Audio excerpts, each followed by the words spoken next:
Messy match అయిపోయింది.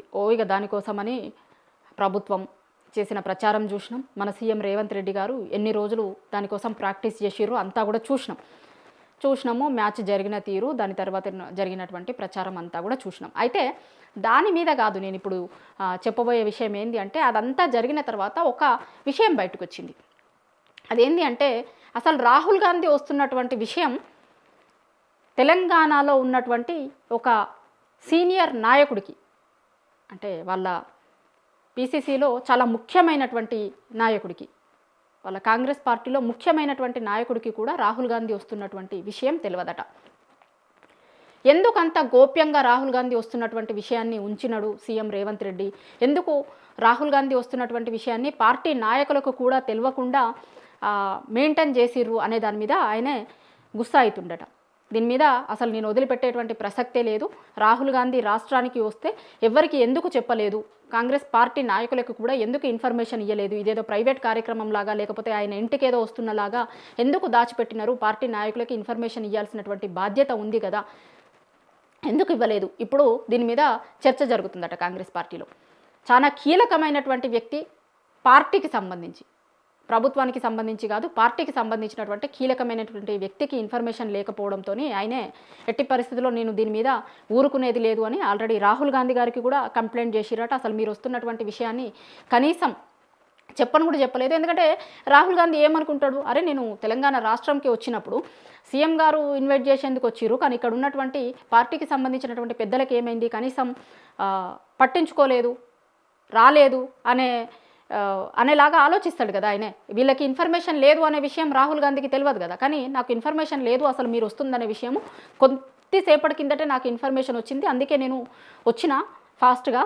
అసలు పార్టీకి సంబంధించిన వాళ్ళు ఎవరికి కూడా ఇన్ఫర్మేషన్ లేదు, ఈ విషయంలో ప్రభుత్వం సీఎం రేవంత్ రెడ్డి గారు అసలు మాకు చెప్పలేదు అనేది డైరెక్ట్ రాహుల్ గాంధీ గారికి కంప్లైంట్ చేసిరట. అట్లనే రాహుల్ గాంధీ గారికి కంప్లైంట్ చేయడమే కాక వాళ్ళ రాష్ట్ర వ్యవహారాల ఇన్ఛార్జ్ ఉంది కదా ఇక్కడ మీనాక్షి నటరాజన్, నిజానికి రాష్ట్రంకి వస్తున్నప్పుడు ఇక్కడ ఉన్నటువంటి పార్టీలో ఉన్నటువంటి ఇంపార్టెంట్ నాయకులకి అట్లనే ఇక్కడ ఉన్నటువంటి ఇన్ఛార్జ్కి కూడా ఆ విషయం తెలుస్తుంది. పార్టీకి సంబంధించినటువంటి అగ్రనాయకులు ఎవరన్నా వస్తే కనుక పలానా టైంకి మన పార్టీ అగ్రనాయకులు వస్తున్నారు అనేది వాళ్ళు ఇన్ఫామ్ చేస్తారు. కానీ ఇక్కడ మీనాక్షి నటరాజన్ గారికి కూడా ఆయన కంప్లైంట్ చేసిండట. ఈ పార్టీలో ఉన్నటువంటి ఆ పెద్ద నాయకుడు ఎవరైతే ఉన్నారో ఆయనే అసలు నాకు ఇన్ఫర్మేషన్ లేదు, ఇక్కడ ఉన్నటువంటి పార్టీలో ఉన్నటువంటి ముఖ్యమైన నాయకులకు ఎవరికి కూడా ఇన్ఫర్మేషన్ ఇవ్వలేదు, అసలు అట్లా ఒంటెద్దు పోకడలు అనేటువంటిది ఎంత మాత్రం కరెక్ట్ కాదు, పార్టీని కలుపుకుపోయేటువంటి ప్రయత్నం చెయ్యడం లేదు అనేటువంటిది మీనాక్షి నటరాజన్కి ఆయన కంప్లైంట్ చేసిండట.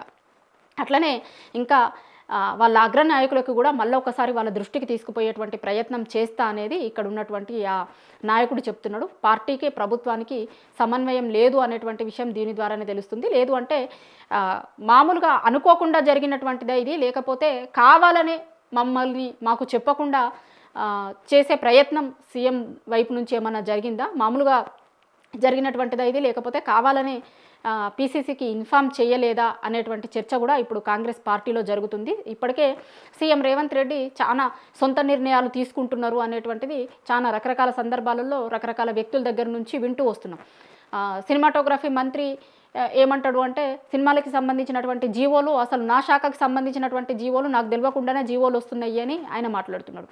ఇంకా వేరే మంత్రులు కూడా సేమ్ ఆ మంత్రులకు సంబంధించి మంత్రివర్గంలో ఉన్నటువంటి చాలా మంది కూడా చాలా రోజుల నుంచి రకరకాల కంప్లైంట్స్ని మామూలుగా చిట్ చాట్లలోనూ అక్కడ ఇక్కడ కాదు ఓపెన్గా బహిరంగంగా వచ్చి మాట్లాడుతున్నది కూడా మనం చూసినాం చాలా సందర్భాలలో. గతంలో ఈ సినిమాలకు సంబంధించినటువంటి విషయంలో అయితే గతంలో ఇంకొక సినిమాకి వచ్చినప్పుడు కూడా ఒక జీవో వచ్చినప్పుడు నాకు తెలియలేదు, ఇప్పుడు మొన్న అఖండ మూవీకి సంబంధించిన జీవో వచ్చినప్పుడు కూడా అసలు నా శాఖకి సంబంధించింది నాకు తెలియకుండా వచ్చింది అని ఆ శాఖ మంత్రి ఓపెన్గానే మాట్లాడిండు. సో అట్లా మంత్రులకి సంబంధించి వాళ్ళ శాఖలో వచ్చేటువంటి జీవోల సంగతి కూడా వాళ్ళకి తెలియకుండా చేస్తున్నారు. అట్లనే పార్టీ నాయకులకి పార్టీ హైకమాండ్ నుంచి అగ్రనాయకులు వస్తున్నటువంటి విషయాన్ని దాచిపెట్టాల్సినటువంటి అవసరం ఏముంది సీఎం రేవంత్ రెడ్డి గారికి అనేది ఇప్పుడు కాంగ్రెస్ పార్టీలో జరుగుతున్నటువంటి చర్చ. కావాలని ఆయనకి చెప్పకుండా ఆయనని పక్కకు తప్పించేటువంటి ప్రయత్నం చేసిర్రా, కావాలని జరిగిందా ఇది, లేకపోతే అనుకోకుండా జరిగిందా అనేది ఇప్పుడు చర్చ జరుగుతుంది.